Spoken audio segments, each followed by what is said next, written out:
سلام، میرحسین هستم. خوش اومدیم به یکی دیگه از قسمت‌های پادکست قهوه تخصصی نیچرلر. توی این قسمت میخوایم راجع به اسپرسو با هم صحبت کنیم و یکم از پیچیدگی‌ها و مراحلی که دماوندی که اسپرسو سپری میکنه رو پشت سر بذاریم با هم دیگه و پله پله بریم جلو تا ببینیم مهمترین بخش عصاره‌گیری اسپرسو کجاست و چطوری میشه مدیریتش کرد. با ما همراه باشید.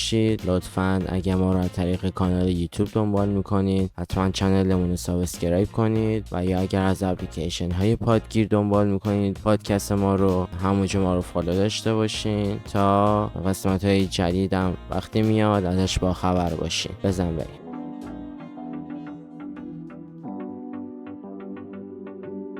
ببینید، اسپرسو در واقع حاصل عصاره‌گیری سریع قهوه است. به چه صورت؟ یعنی که شما فرض کنید ما یه المانی اضافه میکنیم به عصاره‌گیری قهوه‌مون به نام فشار که تو بقیه روش ها نبوده. مثلا توی روش پور اوور یا ریزش متمرکز ما فشار نداشتیم، یا توی همجواری که مثلا با فرنچ پرس قهوه میزدیم فشار نداشتیم. مقدار خیلی کمی شاید تو ایروپرس داشته باشیم که خب تاثیر خودش رو میذاره ولی باز هم به اسپرسو نمیرسه. اسپرسو در واقع اون محبوبیتی که بین مردم پیدا کرده و همینطور سریع درست شدنش و کم درد سر بودن نسبت به بقیه متدهای دمآوری قهوه باعث شده حتی افرادی که دوست ندارن اسپرسو هم این نوشیدنی رو حداقل چند باری هم که شده تست کنن و میل کنن. ما به عنوان باریستا یا به عنوان کسی که توی خونه میخوایم قهوه درست کنیم برای خودمون و وقتی اسپرسو ماشین داریم باید به چند تا مسئله توجه کنیم. اولیش نوع قهوه‌ای که ما میخوایم باهاش اسپرسو رو عصاره‌گیری کنیم و قهوه‌ای که در واقع میخوایم اونو بخوریم. حالا هرچی دقت در انتخاب قهوه‌تون بهتر باشه و قهوه خوبی و مناسب سلیقتون پیدا کنین، راحت‌تر میتونین اون قهوه رو عصاره‌گیری کنین، چون شناخت بهتری نسبت به قهوه‌ای دارین که دوستش دارین تا نسبت به قهوه‌های ناشناخته یا قهوه‌های تجاری بدون مشخصات. ببینید قهوه‌های تجاری عموما خب درست مشخصات کاملی ندارن ولی حداقل میشه گفت از چه کشوری اومده یا از چه قاره‌ای اومده. یه سری قهوه‌ها به گونه‌ای که حتی میان یه اسم پرمیوم یا مثلا به نام ویژه جاهای نامناسب، نامتعارف، روستری‌های نامتعارف درست میکنن و میزان رو اسم محصولشون به هوای فروش بیشتر و به هوای این که دیگه کسی نپرسه دونای داخلش اصلا برای کجاست، چجوری اومده، از کجا اومده. درست قهوه‌های تجاری قهوه‌های ضعیف‌تری ولی بالاخره بازم نباید از لحاظ بهداشتی و سلامتی غیر قابل قبول باشه. برای همین انتخاب قهوه بخش خیلی بزرگی توی عصاره‌گیری اسپرسو ما نقش بسته و کمک میکنه به ما تا خود دماوری رو بهتر انجام بدیم.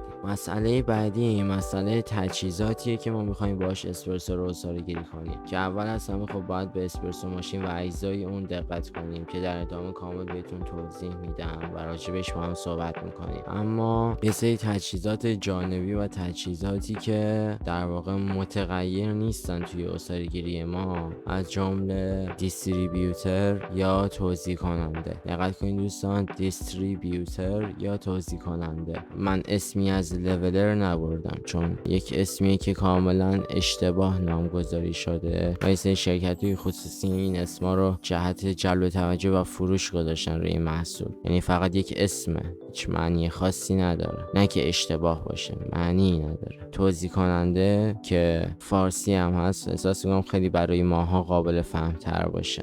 و مورد بعدی تمپر هست. تمپر یا تمپ کردن همونطور که بارها گفتم جز متغیر ما نیست. تمپر یک وسیله شبیه به گوشکوب خودمون که برای فشرده کردن فضای پودر قهوه‌ای که ما داخل بسکت داریم و اونو توزیع کردیم در تمام نقاط بسکت پورتوفیلترمون استفاده میشه و ما با تغییر دادن مقدار فشار اون تاثیر منفی روی عصاره‌گیری میذاریم. شاید در بار اول و بار دوم تغییر دادن مقدار فشار تمپ و تمپ کردن باعث بشه ما عصاره‌گیری بهتری داشته باشیم و کالیبریشن یا ست کردن تنظیم سازی یک نواختری داشته باشیم تو نگاه اول، ولی وقتی رو به جلو بریم کاملا میبینید که پرتی های ما یا اسپرسوهای دورریز ما خیلی بیشتر میشه در طول روز، چه توی خونه و چه توی کافه. برای همین تمپ کردن یک متغیر نیست و نباید فشار تمپمون رو تغییر بدیم. هر فشاری که ذاتاً یک انسان داره و با وارد کردن اون فشار میتونه اسپرسو رو عصاره‌گیری کنه.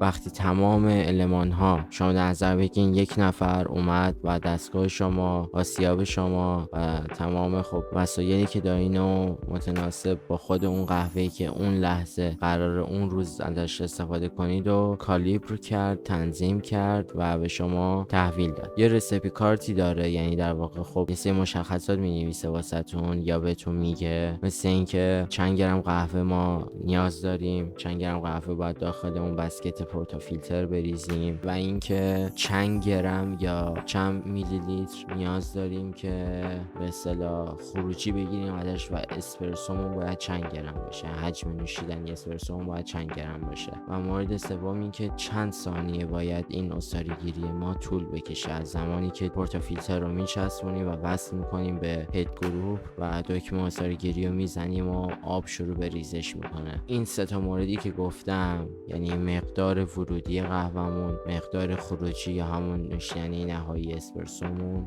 و فاصله زمانی بین این دو اتفاق، تمام دنیای اسپرسو. حالا ما این وسط خب یه سری متغیرهای دیگه هم داریم که تو بقیه روش ها هم هست، مثل دمای آب، مثل نوع آب، از جمله TDS، سختی کلش، کلسیم، منیزیم و مواد معدنی و مواد کربناتی و بیکربناتی و مواد عالی، همینطور فشار بار، مقدار فشار بار، پری اینفیوژن یا پیش عصاره‌گیری و پست اینفیوژن یا پس عصاره‌گیری و انتهای عصاره‌گیری که در ادامه راجبشون بیشتر توضیح میدم. کوچکترین متغیرها و دم دستی ترین متغیرهای دیگر دماوری اسپرسو هست که خیلی تاثیر زیادی داره. مسئله بعدی که باید بهش نگاه کنیم برای عصاره‌گیری یک شات اسپرسو اینی که پتانسیل های لازم برای عصاره‌گیری از نوع قهوه‌ای که انتخاب کردین رو فراهم کنید. به عنوان مثال شاید توزیع کردن با دست و توزیع کننده کار خیلی راحت‌تر و دم دستری باشه، نتیجه خوبی هم داره. اکثرا دیگه همه دارن این کارو میکنن، اما خب یه سری دقت کرده باشین خب میان از توزیع کننده های سوزنی یا همون نیدل هم استفاده میکنن. این الان مثلا این وسیله کجا باید استفاده بشه و چقدر به کار ما میاد، دقیقاً بحث سومی که ما باید بهش دقت کنیم برای عصاره‌گیری اسپرسو. اینکه من رفتم یه قهوه کامرشیالی خریدم، یه قهوه تجاری خریدم که فقط قراره بخورم و حالا چون رفتم از یه رستری خوب تهیه کردم و قهوه مناسبیه ازش تا جایی که میتونم لذت ببرم، اما بیشتر میخوام بخورم که بگذرونم بقیه روزم. خیلی حالا شاید مثلا 100% عربیکا گرفته باشه، یعنی یه بلندی که 100% عربیکا باشه، ولی برای تمام مزه این قهوه رو خیلی دنبال نمی‌کنم. بیشتر دوست دارم قهوه رو بخورم که خورده باشم و به باقی روزم برسم. تو خونه وسیله دارم، تو خونه اسپرسو ماشین دارم، اسپرسو ماشین خونگی دارم، گرایندر دارم، آسیاب دارم، ترازو دارم. دلم یعنی برام بخرم، نیازه، همه دارن استفاده میکنن تو این پست اینستاگرامی که میبینم. خب ببین اینطوری نیست. زمانی شما به اون وسیله از نوع درستش، یعنی نه که خب چیزی که شما تو ویدیو میبینین یه چیزه و خودتون یه چیز دیگه تهیه میکنین، یا زمین تا آسمون با هم دیگه فرق داره. مثل روکش صندلی میمونه، شاید روکش صندلی ماشین رو میگم، شاید فکر کنم برای خوشگلی بیشتر، یعنی خب روکش که دیگه برای ما رانندگی نمیکنه دیگه، حالا تأثیری قرار نیست داشته باشه که، ولی ببینین که نه، یکی میخواد طولانی تو ماشین بشینه، دوست داره از این روکشای عرقگیر داشته باشه، یه چیزی که نرم باشه، راحت طبی باشه. یکی میبینین نه، میخواد با ماشینش ست کنه، یه چیزی کلاسیک میخواد، مثلا شولت داره، خب مثلا روکش چرمی دوست داره بذاره. از این قبیل، یعنی توی این مایه هاست صحبت من. و مسئله تهیه تجهیزات، دقیقاً تهیه این تجهیزات جانبی دقیقاً به همین صورت. ولی خب اصل کار هم همونطور که قبلا گفتم در راستای اول از همه چی ترازو و آسیاب. من دیگه راجع به این دو مورد توضیح نمیدم چون قبلا خیلی راجع صحبت کردم، حتی تو پست های اینستاگرامی هم راجبش صحبت کردم. ترجیح میدم و دوستان فرض کنم الان همه این رو میدونیم و این کار رو داریم انجام میدیم که اولین قدم برای درست کردن قهوه داشتن ترازو و آسیاب، هر چقدر ساده و هر چقدر مبتدی. خب بخش بعدی صحبت من در خصوص این مسائلی که باید بهش دقت کنیم برای عصاره‌گیری قهوه و همینطور نحوه متغیرها، نحوه تغییر دادنشون و خروجی ها و مثال هایی از عصاره‌گیری اسپرسو بریم که داشته باشیم.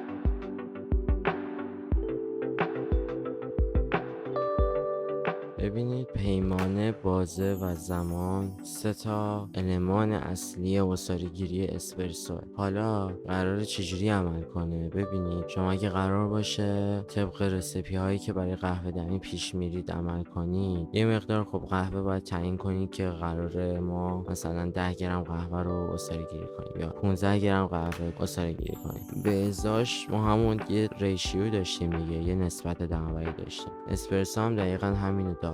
یعنی شما میای براش یه ریشیو تعیین میکنی و یک نسبت عصاره‌گیری تعیین میکنی، اما یه فرقی اینجا داره. ببین، ما توی قهوه دمی ما نسبتی که در نظر میگیریم نسبت آب ورودیه. یعنی اینکه مثلا 300 گرم به 18 گرم، این 300 گرم آب 18 گرم قهوه. این وقتی 18 گرم قهوه داریم 300 گرم آب میریزیم. حجم نهایی که اون نوشیدنی قهوه دمی برای ما داره 300 گرم نیست طبیعتاً، کمتر. و توی اسپرسو دقیقاً شما وقتی میخوای ریشیو رو تعیین کنی، داری ریشیوی حجم تمام شده این نوشیدنی رو تعیین میکنی. یعنی چی؟ یعنی آب ورودی نه، مقدار خروجی. آب ورودی خب به طب بیشتره، شما نمیتونی بسنجی که از چند گرم آب از هد گروپ و اسکین شاور داره روی به اصطلاح قهوه‌مون میریزه و شروع میکنه به عصاره‌گیری. مثلا میگن رایج‌ترینش 1:2، یعنی اینکه من اگه 18 گرم قهوه میخوام داخل بسکت پورتوفیلترم بریزم و اسپرسو عصاره‌گیری کنم، حدوداً 36 گرم باید مقدار اسپرسوی من باشه. توی بازه 20 تا 30 ثانیه میشه بهترین حالت ممکن. ما راجع به کم عصاره‌گیری و بیش عصاره‌گیری و الماناشون صحبت کردیم دیگه اینجا بهشون نمیپردازم. اگه به خاطر ندارید یا فراموش کردید یا گوش ندادید، برگردید قسمت دماوری و اونجا کامل میتونید راجع به قهوه دمی و این مسائل تغییر المانا خود متغیرهای دماوری یاد بگیرید. رایج‌ترینش 1:2 ریشیو اسپرسو، ولی 1:2 خروجی، نه 1:2 ورودی. 1:2 ورودی یعنی چی؟ یعنی که 36 گرم از دستگاه اسپرسوی ما آب بیاد بریزه توی اون پاکت قهوه و اون بستر به اصطلاح بسکت قهوهمون توی پورتوفیلتر و ما خروجی بده. 36 گرم بیاد بریزه روی 18 گرم که تقریبا حجم خروجیش کمتر از 18 گرم میشه، چون کم میکنه و وزن آب میکشه به خودش. تو اسپرسو تقریبا هر 1 گرم قهوه 1 گرم هم آب به خودش میگیره و این میشه نسبت ریشیویی اصلی. ولی ما دیگه خب چون شرایط سنجیدن مقدار ورودی قهوه‌مون سخته، کل مبحث اسپرسو رو بر اساس ریشیویی خروجی پیش میبریم، یعنی 1:2 که حجم خروجی نوشیدنی در نظر میگیریم. معمولا هم با فشار بار مختلف جریان آب هم تغییر میکنه و باز هم نمیشه سنجید که خب مثلا من اوایل عصاره‌گیری که با 3 بار شروع کردم و فشار من 3 بار بود، انقدر آب رد شد و موقعی که به 9 بار رسید انقدر آب رد شد. این یه چیز خیلی پیچیده و سختی میشه. این از ریشیو. از فشار گفتم براتون. شاید کلمه پری اینفیوژن یا پیش عصاره‌گیری شنیده باشین. مبحثش کاملا با پریوت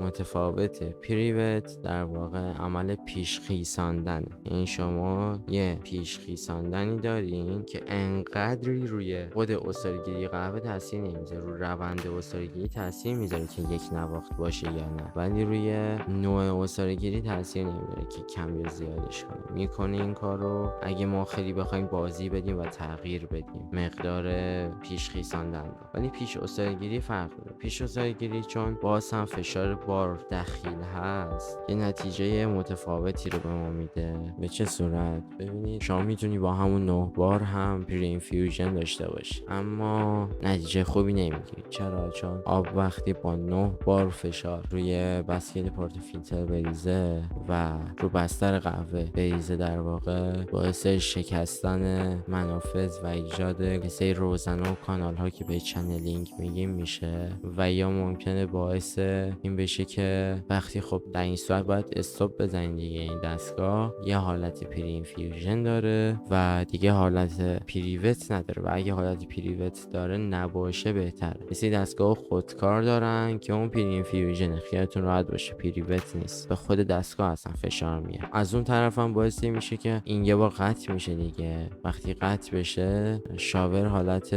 مکنده پیدا میکنه، وقتی جریان داشته باشه حالت دمنده است، یعنی آبو خارج میکنه، و وقتی خاموش بشه و آبی ریزش پیدا نکنه حالت مکنده که هوا رو به خودش میکشه. و این باعث میشه یه سری پودر قهوه و یه سری ریزتابه ها و فاین گرایندها وارد پشت شاور یا هد گروپ بشه. باعث این میشه که دستگاه زودتر آسیب ببینه، زودتر نیاز به بک واش پیدا کنه، زودتر نیاز به سرویس پیدا کنه و کارتون رو سخت میکنه. پس از این بگذریم. پس پری اینفیوژن با فشار هست، ولی یک فشار پایین. میتونه 1 بار باشه، میتونه 2 بار باشه، میتونه 3 بار باشه، میتونه حتی تا 6 یا 8 بار هم بره. مقدار فشارش، واحد سنجش فشار برای اسپرسو ما از کلمه بار استفاده میکنیم که واحدش هم میشه به اصطلاح یکاش هم میشه، اگر اشتباه نکنم، کیلوگرم بر سانتی متر مربع، که هر 1 بار حدوداً فکر کنم 33 کیلوگرم ممیز بی نهایت 3 بر متر مربع باشه، اگر اشتباه نکنم. عدد دقیق‌ترش میتونی از ویکی‌پدیا در بیاری. پس این شد از پری اینفیوژن که ما میتونیم استرگیریمون رو با مثلا 10 ثانیه اول رو با مثلا فشار 3 بار شروع کنیم. اینها دیگه متغیرهای دلخواه هستن که تو با توجه به نتیجه استرگیری ما میتونیم اینا رو بالا پایین کنیم. مقدار زمان پری اینفیوژن و مقدار فشار پری اینفیوژن یک متغیریه که میتونیم تغییرش بدیم خودمون.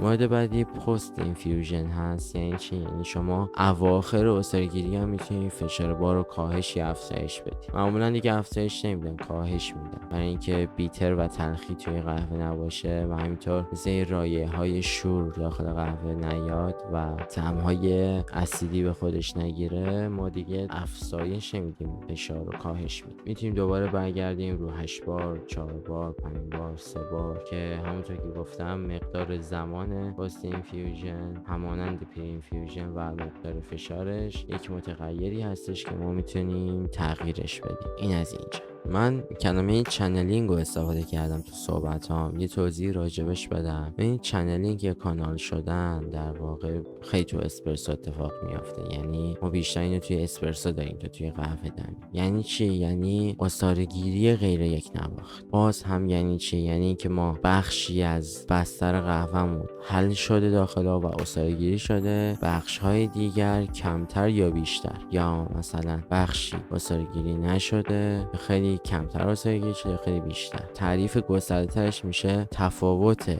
مقدار عبور آب و عصاره‌گیری در تمام نقاط بستر قهوه‌ای که توی بسکت پورتافیلتر اسپرسو ماشینمون هست. سعی کنید این مباحثی که اینطوری توضیح میدم و چند بار بزنید عقب گوش بدین که کامل متوجه بشید. ادامه صحبتم در راستای توضیح کردن و تمپ کردن. ببینید شما یه مقدار، خب مثلا اگه بسکت 14 اینم بگم، مقدار ورودی قهوه‌مون هم همیشه متغیره، ولی خب خیلی بازی نمیکنه. شما هر چقدر سعی کنید متغیری که بهش اطمینان دارین رو کمتر تغییر بدید و متغیری که میتونه خیلی سخت‌تر باشه و تاثیرگذارتر باشه تغییر بدین، راحت‌تر. یعنی چی؟ یعنی اگه همیشه از 18 گرم قهوه استفاده کنین، راحت‌تر به نتیجه‌ای میرسید که چطوری با 18 گرم قهوه و عوامل دیگه‌ای به غیر از خود خود اون مقدار قهوه رو تغییر بدین که نتیجه خوب بگیرید. یه تمرین خیلی خوبه و نتیجه خیلی خوبی هم داده. اگه بسکت مثلا 14 گرمی دارین، 1 گرم کمتر وزن طرف 1 گرم بیشتر، یعنی مثلا 13 تا 16 گرم، 13 تا 15 گرم قهوه میتونید استفاده کنید. یه سری بسکت ها استاندارد نیست، واسه همین نمیشه اصلا گفت چند گرمه و اصلا نمیشه گفت از چند گرم تا چه مقدار میشه استفاده کرد. باید تست کنید. باید طوری باشه که هد اسپیس، یعنی اون فاصله ای که شما قهوه رو بعد از تمپ کردن، اون سطح بستر قهوه، شاور اسکرین، اون فضای توری مانند زیر هد گروپتون دارین، در حد 1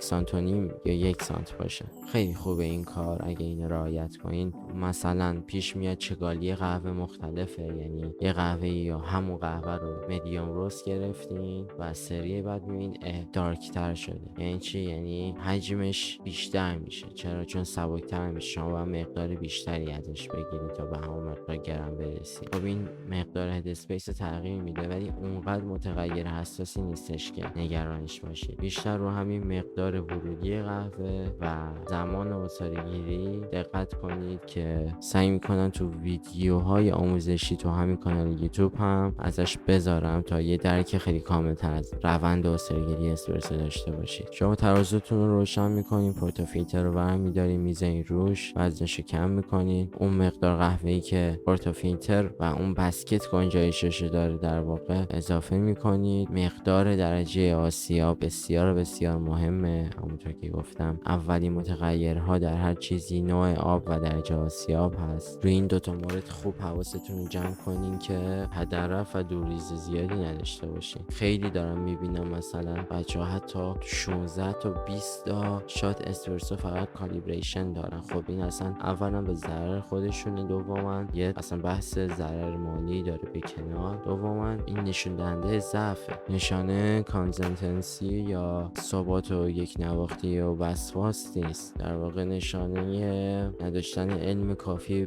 رو بحث کالیبریشن. شما میتونی نهایت با 5 تا یا 6 تا شات به بهترین عصاره‌گیری برسید از همه نظر، یعنی تمام متغیرها رو بخواید دخیل کنید. چون گفتم هر چی سعی کنید متغیرایی که تاثیرگذاری کمتری دارن و ثابت نگه دارین، نتیجه بهتری میبینید و نتیجه رو زودتر میبینید. مورد بعدی توی اسپرسو ختم میشه به زمان. ببینید ما راجع به کم عصاره‌گیری یعنی آندر و اوور رو توضیح داد. از یه تایمی کمتر باشه و زود قطع بشه عصاره‌گیری آندر میشه و از یه تایمی زیاد باشه عصاره‌گیری تایم بیشتری باشه اوور میشه. اینکه چه تایمیه خیلی بستگی داره چند گرم قهوه استفاده کنید. هر چی مقدار گرماج بیشتری استفاده کنید و در مقابلش زودتر عصاره‌گیری رو قطع کنید، ما یه قهوه آندر و کم عصاره‌گیری شده داریم. همینطور بالعکسش هرچی قهوه کمتری استفاده کنید و زمان عصاره‌گیری رو افزایش بدید، ما قهوه اوور و زیاد عصاره‌گیری شده رو دارید. چون در نظر بگیرید شما 10 کیسه قهوه یا 10 تا گونی قهوه رو توی 1 ساعت میتونید از کامیون خالی کنید یا توی 10 ساعت با استراحت و به اصطلاح این داستانا. طبیعتا تو 10 ساعت راحت تره دیگه. دقیقا مثل همچین چیزی میمونه.